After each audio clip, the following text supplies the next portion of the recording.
Alright, I thought I was gonna start off another YouTube video and destroy another asshole on the internet by not being important enough. But second video I cross on the internet on my Sukan adventure of slashing everything I can, I lost to this man. The first moment I started watching it, it was extremely cringy. He just sounds like a super emotional philosopher. But, you know, he has one of the fundamentals on what all ideas are built on. It's the lens where ideas come from. You might have excellent ideas, but for you to continue to make these ideas, you have to find that lens where you can continue, repeating the same pattern. A lot of people do one good thing in life, they can never do it again. Write one good song, produce one cool clothing, I don't know, produce one cool TikTok. But he speaks at the fundamental truth, I believe, of where all these good ideas come from. He captures a good part of it. I'm not going to talk about much more about it.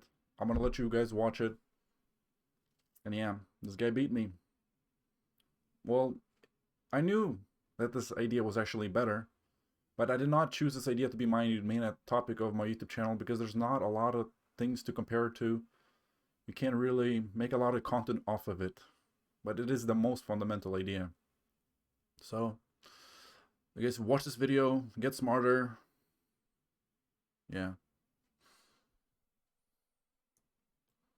I'm gonna plug in my headphones too so it doesn't echo. Oh. We can watch it together. Maybe we can cry. He does start off really cringe though, so if you like cringe, that's good.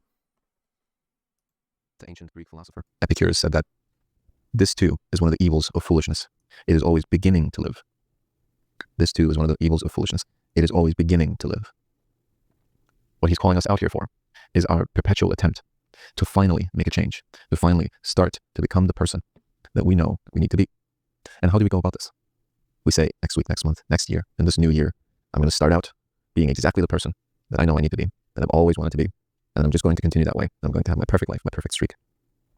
This day is done, this year is done, the next year and tomorrow, I will achieve it. I will make another attempt. And don't we realize what happens every time we make this promise in which we say, okay, today is dead and gone. I failed and I've been failing, but tomorrow is a new day. And when I wake up, I'm just going to start to be the person in this new year, whatever it may be, that I've always needed to be. And what happens is we slip up something or we don't do something to the degree that we have promised ourselves to do. And we give up. We say, oh, well, I failed again. We'll try again later. And we talked about this before on this channel. Every challenge is an opportunity. But what we see challenges as are battles that we need to win. And if we fail, we have failed and we're failures. Whereas in reality, we can recognize the challenge for what it really is, an opportunity for advancement. I've said it before. In every challenge, either the challenge is overcome and we have advanced, or we fail the challenge, but we can advance towards advancement. What I mean by that is, we must finally stop to begin only to stop again. But instead, we should just continue. Let's not call this a new beginning. Let's just call it a continuation. Because everything we've been through so far, even though we have not achieved that what we really truly wanted to achieve and still want to achieve, but every single challenge has brought us closer to that. Yes, we didn't overcome the things that we want to overcome. We haven't stopped being the person that we want to stop being. But every single challenge that we in our eyes failed was a step closer to that. And this is exactly how every single challenge that we fail to overcome gets us to fail. It succeeds when it succeeds to make us think that today is lost and that we may get to try again tomorrow. Take a simple thing as your diet. If you want to lose weight, what you do is today you have the temptation and you give into the temptation as we've always done. That's why we're in need of the diet, right? And as soon as we've given into the temptation, we count today as lost. Is that not what we do? We say, well, I've already eaten this. I've already been over my goal of my caloric intake. So I might as well just eat even more today because today's lost. I will try again tomorrow, but today's lost. So I might as well indulge. But again, as our Roman Emperor, Stoic philosopher friend Marcus Aurelius says, it's about making the best move possible. Yes, you have eaten. Yes, you have made a mistake. Yes, you have given into something that you no longer want to give into. But there's still the best move you can make from now on for the rest of the day. And that way, Yes, maybe you failed your challenge, but you have advanced towards advancement. So the one mentality that keeps us from achieving our goals is this: giving up on today and hoping to be able to start again, to live finally tomorrow. But another one is the past and the future. When the challenge arises, and notice how the challenge always arises within the present moment. Nothing is ever asked of you in the past, because that would be impossible. The past is gone and the future is yet to come.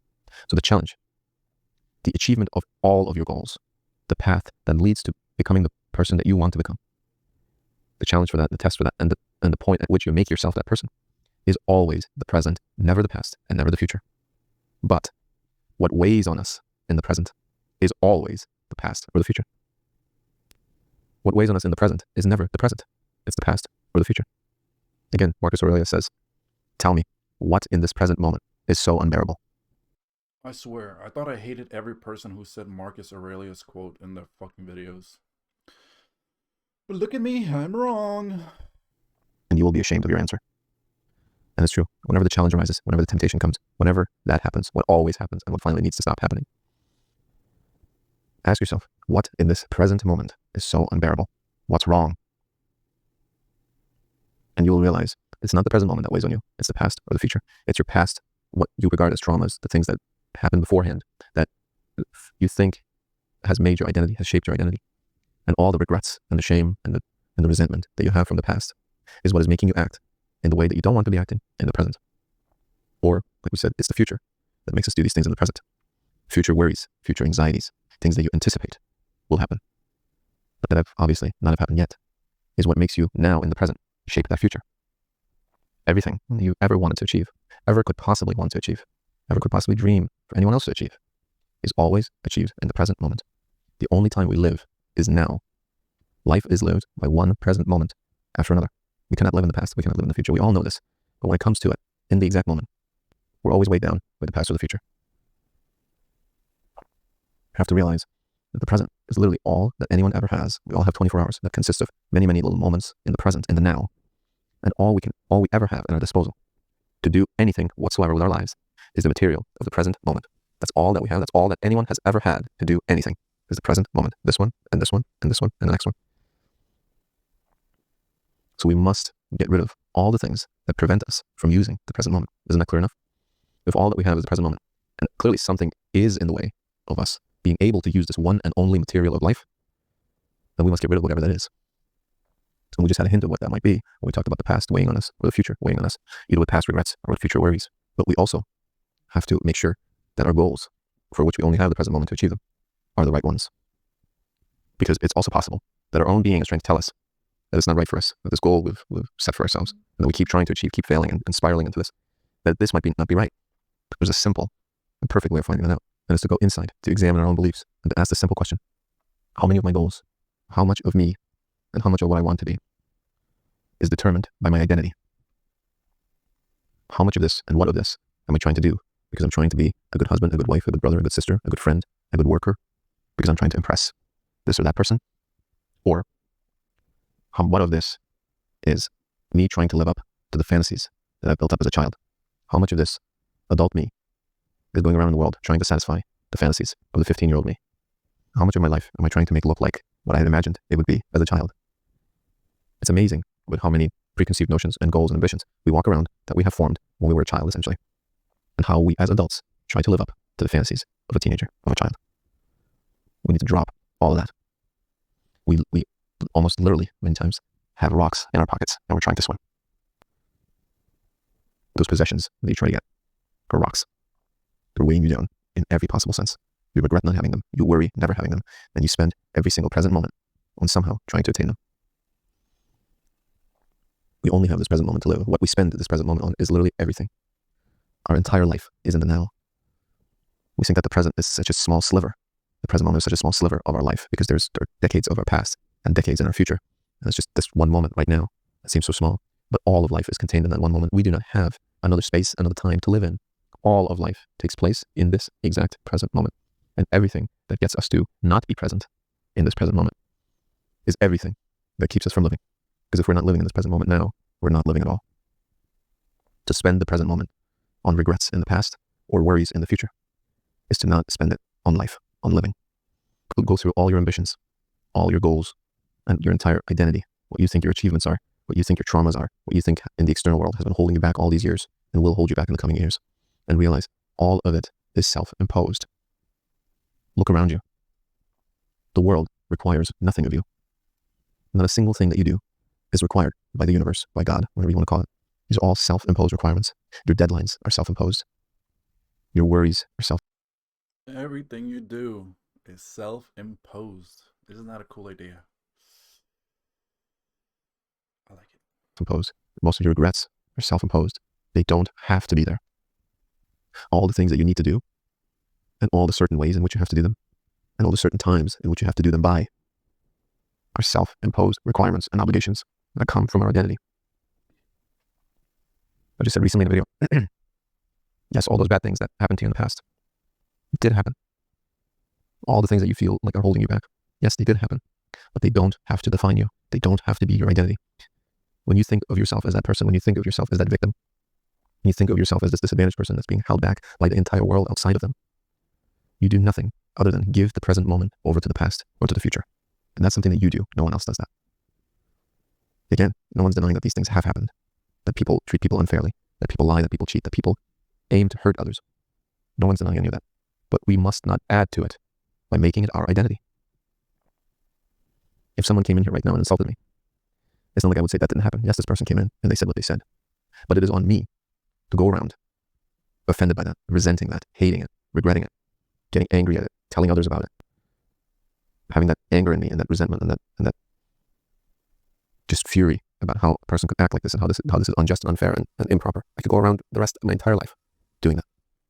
And at some point, the vast majority of our regrets, of everything that we resent, is our own regret and our own misery. It's not the event itself at that point. We have regretted it, resented it, been angry at it so much, both in time and intensity, that most of what we are angry about, most of what we resent, is actually our own anger, our own resentment. We've added so much to it, but the thing has become mostly what we added to it. And so, from this day on, and this new year, stop always beginning new. Today is not lost. Tomorrow is no different than today, really. It's the present moment. Any challenge, anything that you ever need to face, you will face with the same mindset, with the same tools, in this present moment.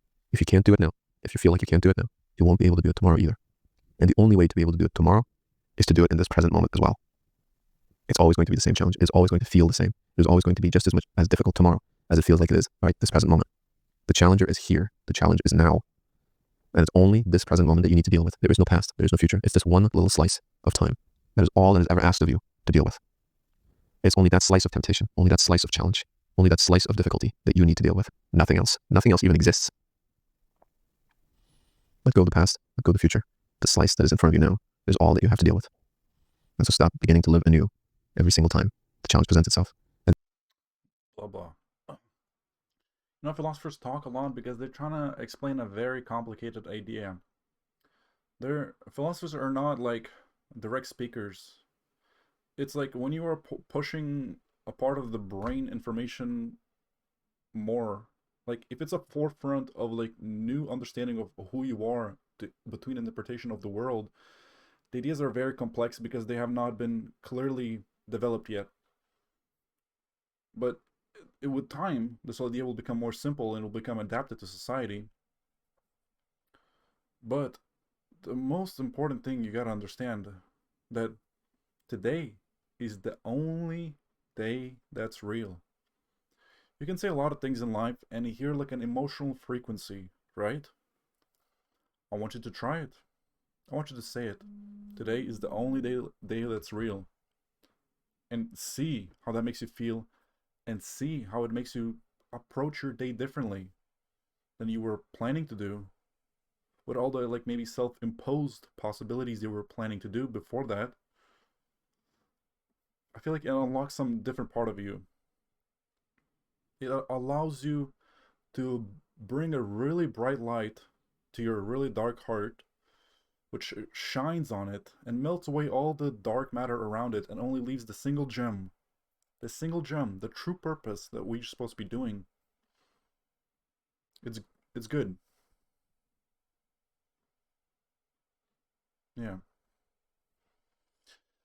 Well, yeah, my plan was to kill this dude. I saw the silly title of the video. This will find you the right time always. I thought, how cringy, how lame, let me roast this guy. but he got a really good takeaway from this video. I'm not killing this idol. This dude has made it. He's on top of the ideas that I'm producing, because by focusing on the present, then I was able to find ideas that I want to put out in the world. It is the weapon to which you live through. You know, what I'm giving you guys is the bullet, how to live your life. You know, I'm like a gift that's already wrapped up and ready to go. What he's giving you is, instead of like, okay, I'm giving you the fish and he's the fisherman, okay?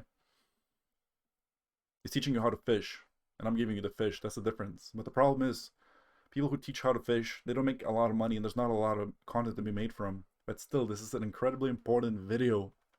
I hope you understand. And I want to hear your thoughts about it in the comments. With all the 3 viewers we got. Alright guys, see you in the next video.